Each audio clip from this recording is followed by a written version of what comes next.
আসসালামু আলাইকুম বন্ধুরা, আশা করি সবাই ভালো আছেন। আমার শখের এই সোনালী মুরগিটাকে আমি খাঁচা থেকে বের করে দিয়েছি। কারণ হলো কবুতরকে খাবার দিয়েছিলাম, আর কবুতর উপর থেকে খাবার খেলে অনেকটাই ছিটিয়ে ফিটিয়ে নিচে ফেলে দেয়। তো সেই খাবারগুলো আবার চড়ুই পাখিরা এসে উড়ে এসে বারান্দায় এসে খায়। আর চড়ুই পাখিরা আসলে দেশি মুরগিটা প্রচুর শব্দ করে আর অনেক সাউন্ড করে জোরে জোরে, যা আশেপাশে বালাটিয়া বা আমাদেরও প্রবলেম হয় ঘুমানোর সময় সকালের দিকে। তো সেই জন্য আমি এই সোনালী মুরগিটাকে ছেড়ে দিয়েছি, যাতে সোনালী মুরগিটা সেই খাবারগুলো নিচ থেকে টুকুটিকে খেতে পারে। তো অনেকটা খাবার খেয়েছে, আর তারপর আমি খাঁচার মধ্যে আবার রেখে দিয়েছি। অন্যথায় সোনালী মুরগিটা ফ্লোরের মধ্যে মলত্যাগ করে দিতে পারে, তো তার জন্য এটাকে খাঁচার মধ্যে আমি রেখে দিয়েছি যাতে এটা মলত্যাগ না করে। মলত্যাগ করলে সেগুলো ক্লিন করা খুবই ঝামেলাদায়ক এবং কষ্টদায়ক কাজ, কারণ মলের মধ্যে প্রচুর পরিমাণে দুর্গন্ধ ছড়ায়। বিশেষ করে মুরগির মলে তো আরও বেশি দুর্গন্ধ। কবুতর আর কোয়েল পাখির কথা নাই বললাম, সেগুলো তেমনটা নয়, কারণ মুরগিতেই বেশি দুর্গন্ধ ছড়ায়, এদের মলমূত্র বেশি করে আর দুর্গন্ধ বেশি। তো আমার এই কবুতরের বাচ্চাটা আজকে জবে করে দেওয়া হবে, কারণ এটা অনেকটাই শুকিয়ে গিয়েছে আর অনেকটাই বড় হয়ে গিয়েছে। এদের মা বাবা নতুন করে আবার ডিম পারবে। তো আমার এই কবুতরের বাচ্চাটা আজকে জবে করা হবে। তো বাচ্চাটা অনেকটাই বড় হয়ে গিয়েছে, আর এখনও বাচ্চাটা ভালোভাবে হাঁটছে না। তো আমার মনে হচ্ছে বাচ্চাটা অসুস্থ, কিন্তু আসলে তা নয়। বাচ্চাটা আগে মোটা ছিল, তার জন্য ভালোভাবে হাঁটটা শিখেনি, এখনও নিচে নেমেছে। আর এদের মা বাবা ডিম পারবে খুব শীঘ্রই, আর এদের বাবাটা বসে আছে নরটা। তো এটা এখন জবাই করার জন্য নিয়ে যাব কবুতর বাচ্চাটা। দেখুন ওজন,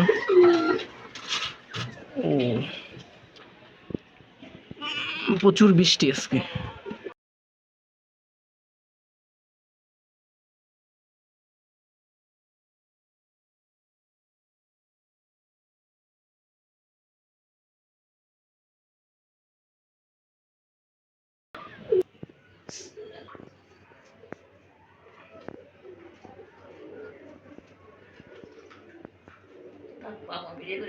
এখানে কিছু পরিমাণ মিহি ভুট্টা বাঙাটা আছে, এটা আমি এখন কোয়েল পাখিকে দেবো খেতে, দেখি এটা কিরকম খায়। যদিও ভুট্টা বাঙাটা বেশি পছন্দ করে না ফিটের চেয়ে, ফিটটা খায় বেশি প্রচুর পরিমাণে।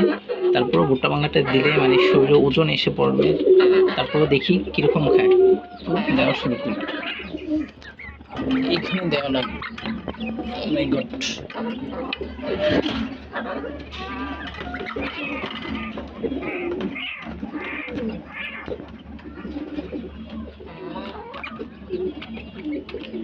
কোয়েল পাখিগুলো ভুট্টা ভাঙাটা তেমনটা পছন্দ করে না। তারপরও মানে যখন ক্ষুধার্ত থাকে তখন কিছু পরিমাণ ভুট্টা ভাঙাটা খায়। তো এখন খাচ্ছে যেহেতু ক্ষুধার্ত। আর এদিকে খাবার দিয়েছিলাম সকাল 7টা-8টার দিকে।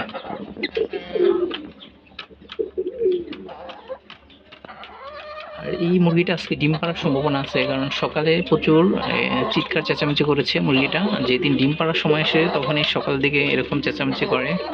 আর আজকে তো ঠান্ডা আবহাওয়া, গরমের জন্য চেঁচামেচি করে না, ডিম পারবে তার জন্য। তো দেখি ডিমটা কখন পারে, মনে হচ্ছে আজকে পারতে পারে। তো যখন পারবে ডিমটা তখন আমি ভিডিও করে সবার সাথে শেয়ার করব।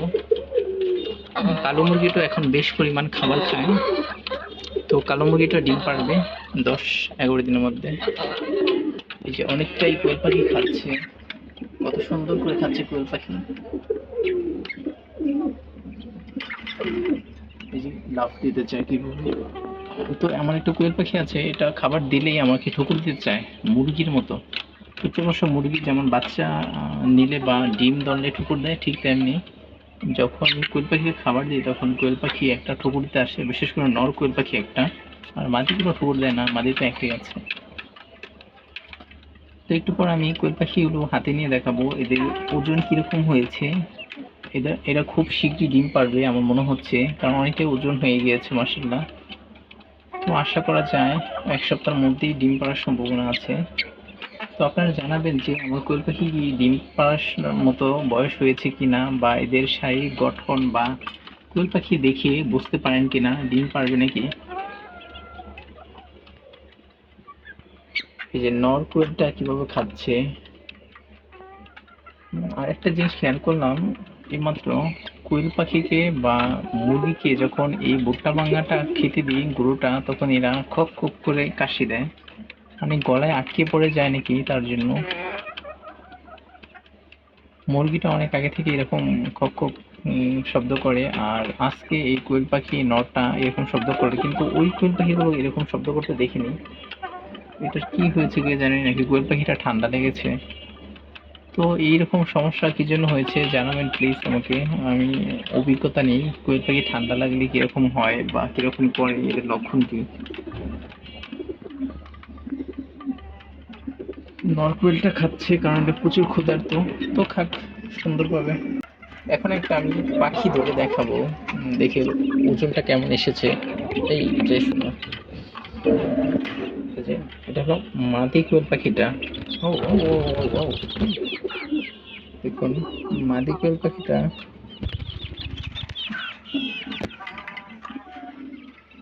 ভয় পেয়ে চলে গেল। এদেরকে পাখা সহকারে ধরা লাগে। এই যে, এই যে নটটা, নটটা প্রচুর চালাক, বাবা চলে যেতে চায় দেখুন। আচ্ছা এটা কি জাপানিজ কোয়েল পাখি নাকি ওইগুলো? আমার মনে হচ্ছে এই রঙের কোয়েল পাখিটা জাপানিজ কোয়েল পাখি, আর ওইগুলো মনে হয় অন্য জাতের। তো এই কোয়েল পাখিটা ধরলে কিরকম ঠুকুর দেয় দেখুন, দেখি ঠুকুর দেয় কিনা। না, এটা ঠুকুর দেয় না। দেখি দেখি দেখি দেখি দেখি দেখি। তো কোয়েল পাখিগুলো কত সুন্দর করে লাফ দেয় দেখুন। ও জাস্ট না, এটা এটা লাগে উমলা উমলা হয়ে গেছে, মনে হয় কিছু ঠান্ডা লেগেছে কোয়েল পাখিটার।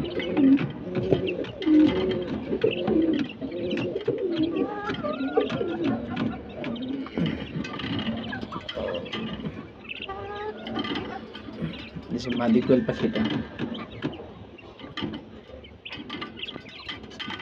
দেখি নটটা অ্যাডাল্ট হয়েছে কিনা। অ্যাডাল্ট হলে তো মানে পায়ের কাছে নাকি একটা ফোনার মতো থাকে সাদা অংশটা।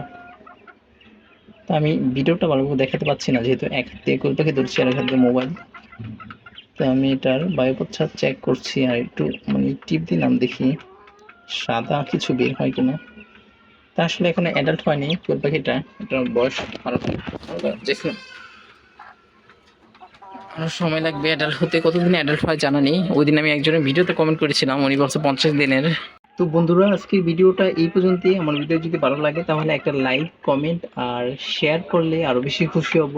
তো সবাই ভালো থাকবেন, টাটা বাই বাই, আল্লাহ হাফেজ।